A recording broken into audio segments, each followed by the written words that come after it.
I need not pause to say how very delighted I am to be here this morning, to have the opportunity of standing in this very great and significant pulpit. And I do want to express my deep personal appreciation to Dean Sayer and all of the cathedral clergy for extending the invitation. It is always a rich and rewarding experience to take a brief break from our day-to-day demands in the struggle for freedom and human dignity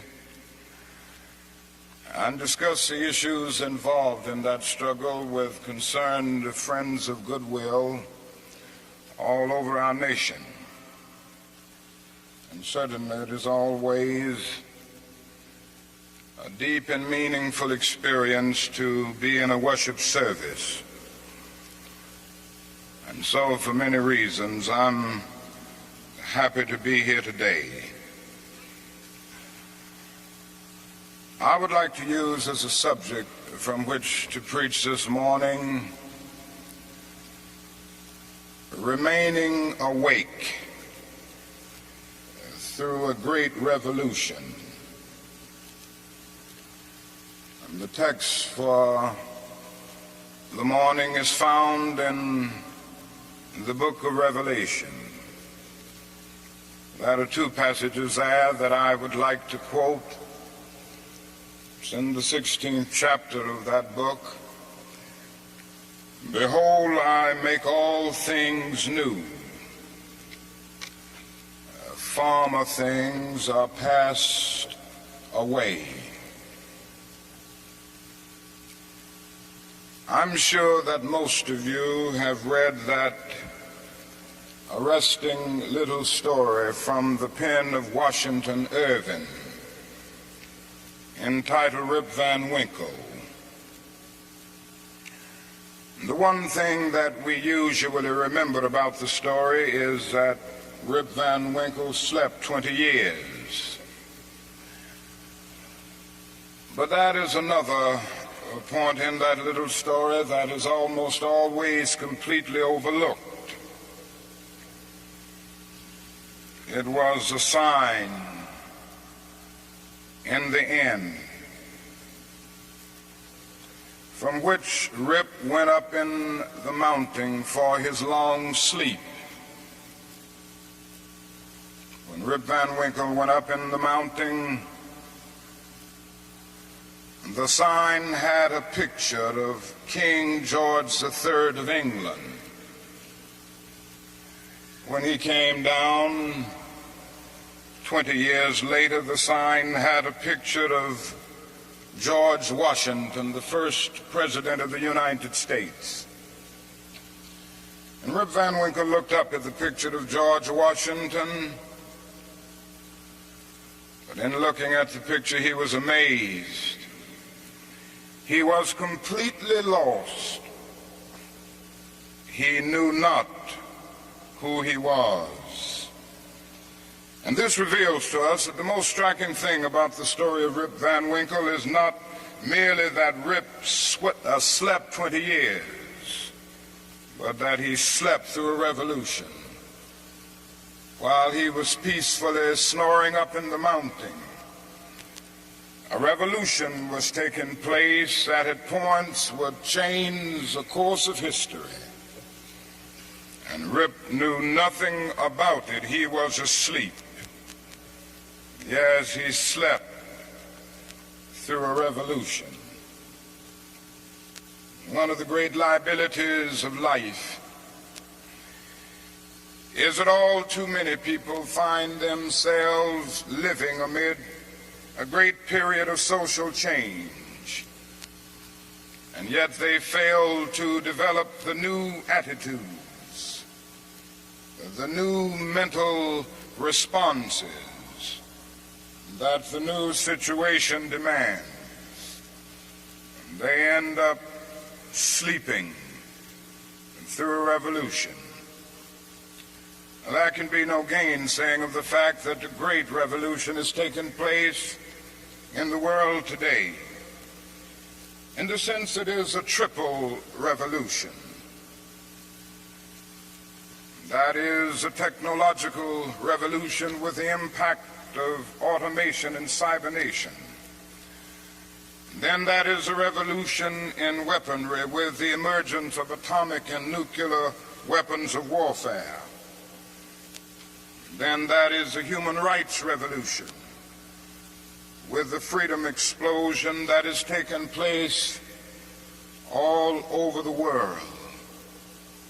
Yes, we do live in a period where changes are taking place, and that is still the voice crying through the vista of time, saying, "Behold, I make all things new. Former things are passed away." Now, whenever anything new comes into history, it brings with it new challenges and new opportunities. And I would like to deal with the challenges that we face today as a result of this triple revolution that has taken place in the world today. First, we are challenged to develop a world perspective. No individual can live alone. No nation can live alone. And anyone who feels that he can live alone is sleeping through a revolution. The world in which we live is geographically one. The challenge that we face today is to make it one in terms of brotherhood. Now, it's true that the geographical oneness of this age has coming to be to a large extent through modern man's scientific ingenuity. Modern man, through his scientific genius, has been able to dwarf distance and place time in chains. And our jet planes have compressed into minutes distances that once took weeks and even months. All of this tells us that our world is a neighborhood. Through our scientific and technological genius, we have made of this world a neighborhood, and yet we have not had the ethical commitment to make of it a brotherhood. But somehow and in some way we've got to do this. We must all learn to live together as brothers, or we will all perish together as fools. We are tied together in the single garment of destiny, caught in an inescapable network of mutuality. Whatever affects one directly affects all indirectly. For some strange reason, I can never be what I ought to be until you are what you ought to be, and you can never be what you ought to be until I am what I ought to be. This is the way God's universe is made.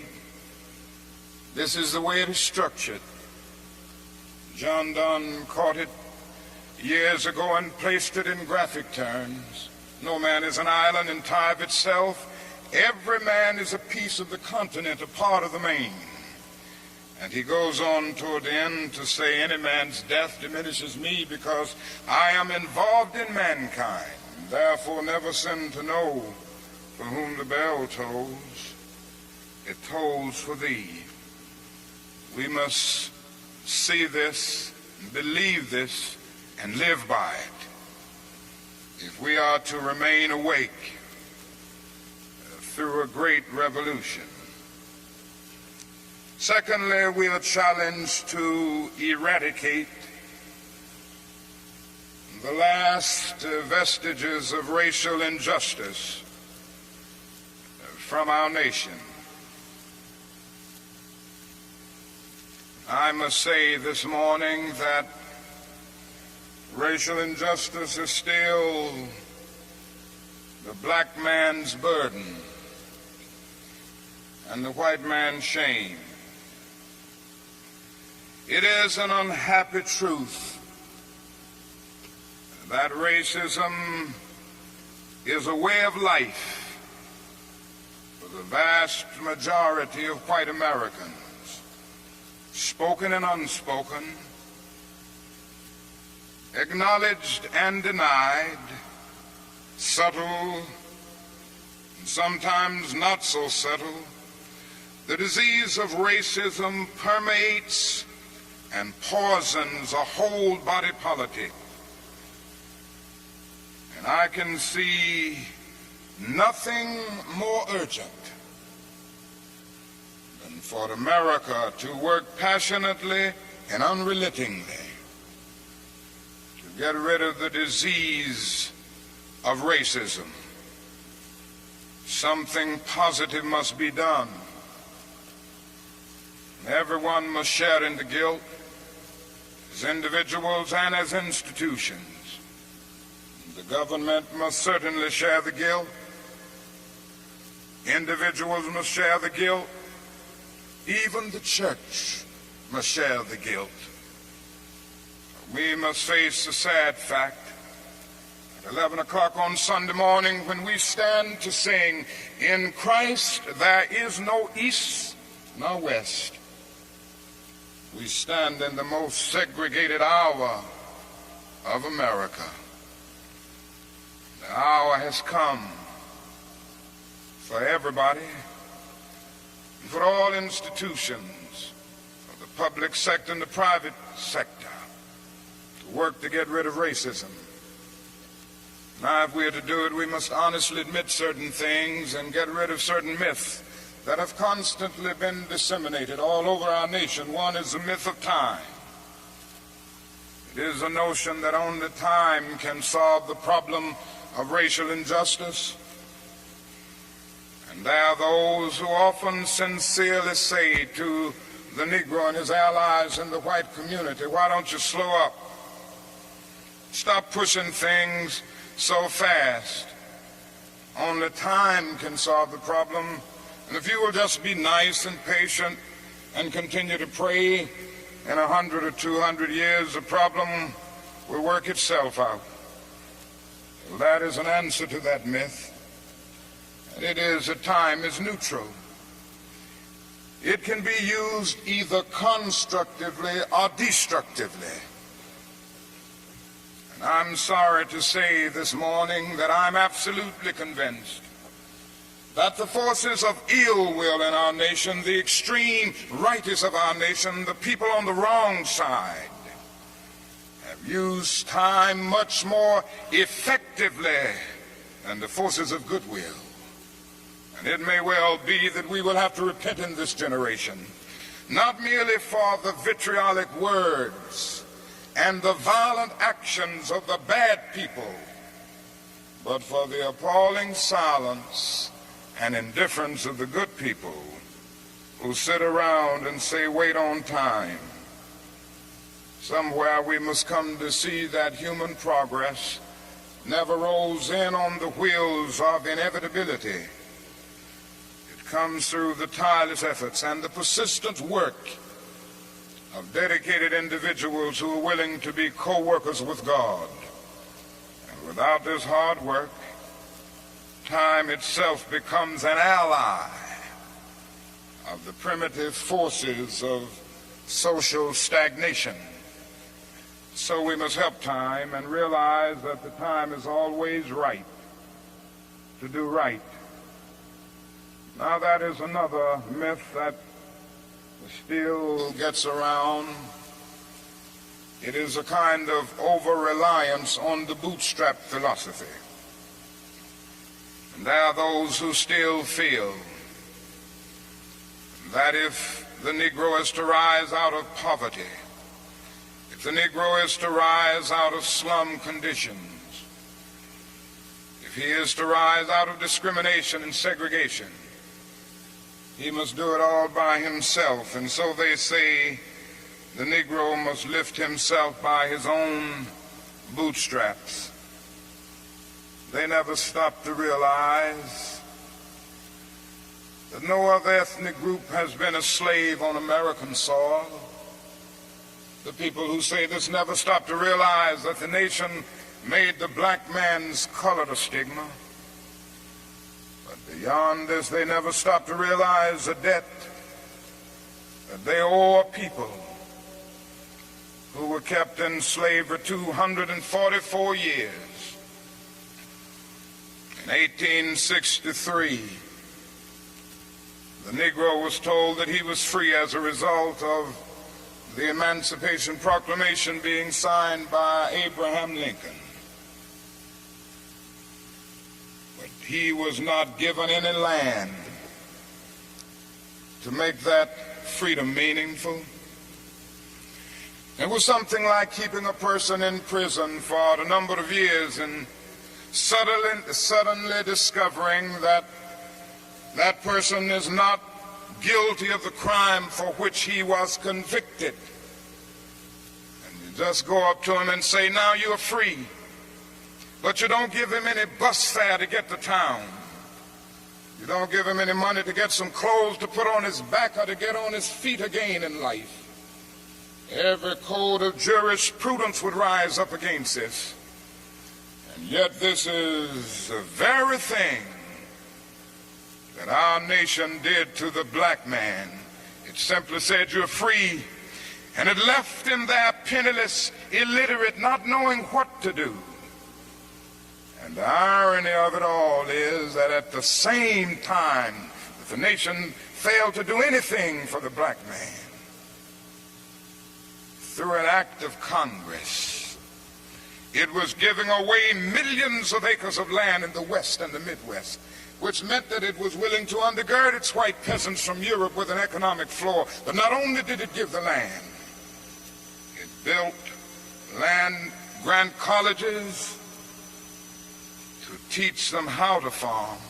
Not only that, it provided county agents to further their expertise in farming. Not only that, as the years unfolded, it provided low interest rates so that they could mechanize our farms. And to this day, thousands of these very persons are receiving millions of dollars in federal subsidies every year not to farm.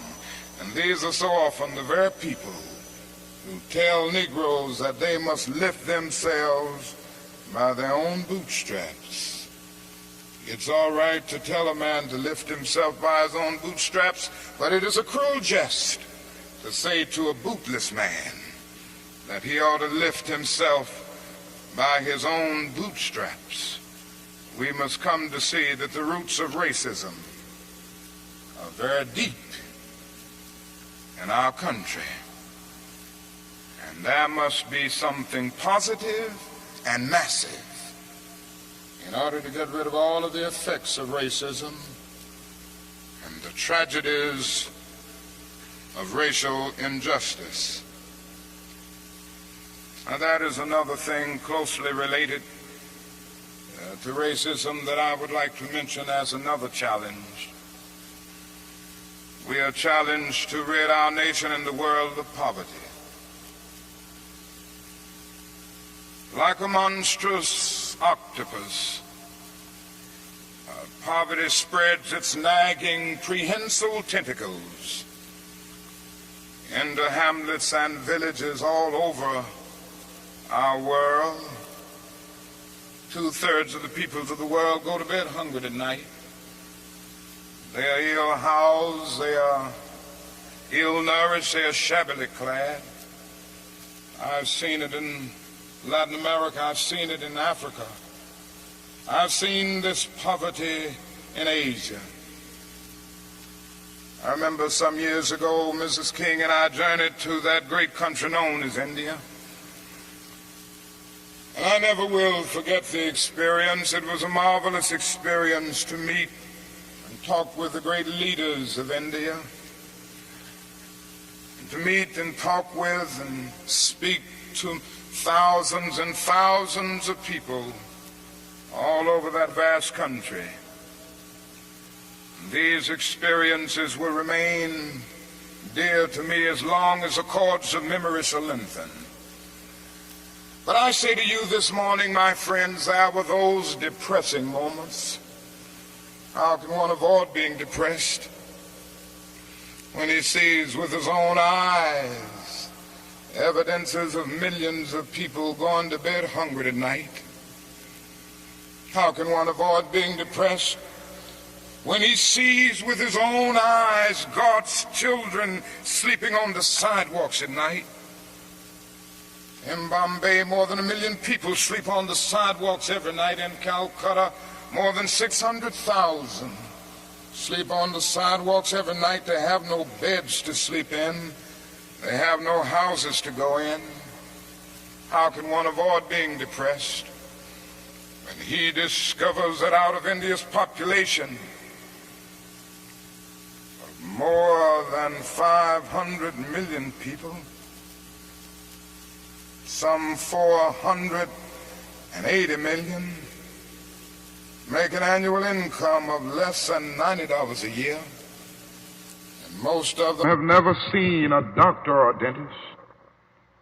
As I noticed these things, something within me cried out, can we in America stand idly by and not be concerned?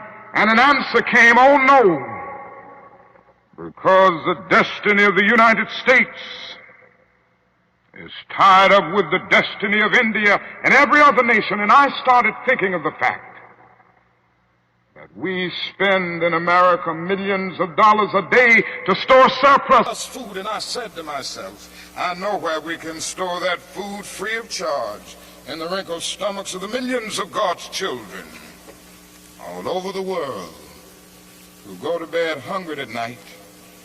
And maybe we spend far too much of our national budget establishing military bases around the world rather than bases of genuine concern and understanding.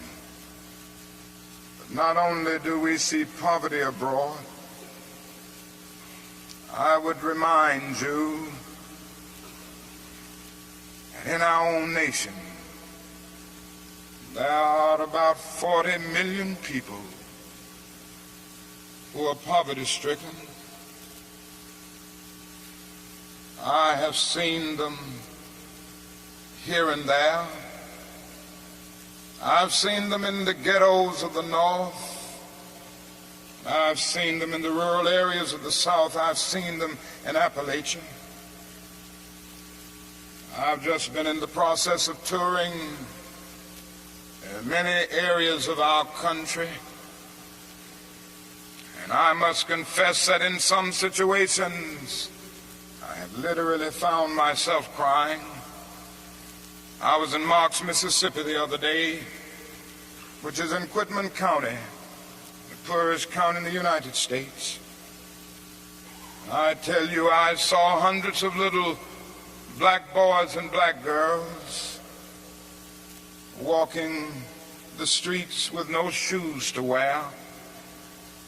I saw their mothers and their fathers trying to carry on a little Head Start program, but they had no money.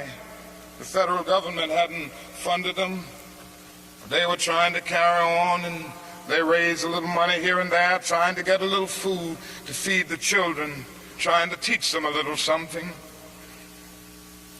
And I saw mothers and fathers who said to me, not only were they unemployed, but they didn't get any kind of income, no old age pension, no welfare check or anything. I said, how do you live? They say, well, we go around to the neighbors and ask them for a little something. When the berry season comes, we pick berries. When the rabbit season comes, we hunt and catch a few rabbits. And that's about it.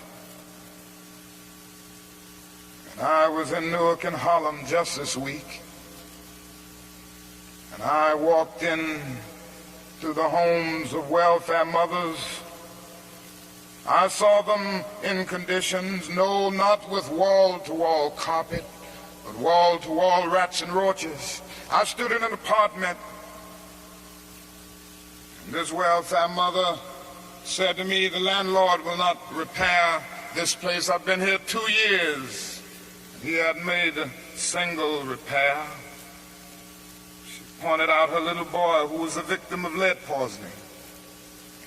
She pointed out the walls with all of the ceiling falling through. She showed me the holes where the rats came in. And she said, night after night, we have to stay awake, keep the rats and the roaches from getting to the children. I said, how much do you pay for this apartment? She said, $125. And I looked and I thought and said to myself, it isn't worth $60. Poor people are forced to pay more for less, living in conditions day in and day out where their whole area is constantly drained without being replenished. It becomes a kind of domestic colony. And the tragedy is, so often these 40 million people are invisible because America is so affluent, so rich, because our expressways carry us away from the ghetto. We don't see the poor. Jesus told a parable one day, and he reminded us that a man went to hell because he didn't see the poor. His name was Dives. He was a rich man. And there was a man by the name of Lazarus, who was a poor man, but not only was he poor, he was sick. Sores were all over his body. He was so weak that he could hardly move. But he managed to get to the gate of Dives every day, wanting just to have the crumbs that would fall from his table. Dives did nothing about it. Parable ends saying, Dives went to hell, and there was a fixed gulf now between Lazarus and Dives. Now, that is nothing in that parable which says that Dives went to hell because he was rich. Jesus never made a universal indictment against all wealth. It is true that one day a rich young ruler came to him and he advised him to sell all, but in that instance Jesus was prescribing individual surgery and not setting forth a universal diagnosis. And if you will look at that parable with all of its symbolism, you will remember that a conversation took place between heaven and hell, and on the other end of that long distance called between heaven and hell was Abraham in heaven, talking to Dives in hell. Now, Abraham was a very rich man. If you go back to the Old Testament, you see that he was the richest man of his days. So it was not a rich man in hell talking with a poor man in heaven. It was a little millionaire in hell talking with a multimillionaire in heaven. Dives didn't go to hell because he was rich. Dives didn't realize that his wealth was his opportunity. It was his opportunity to bridge the gulf that separated him from his brother Lazarus.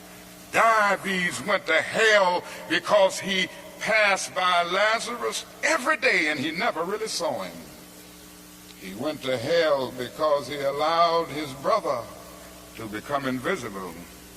Dives went to hell because he maximized the minimum and minimized the maximum. Indeed, Dives went to hell because he sought to be a conscientious objector in the war against poverty. And this can happen to America, the richest nation in the world.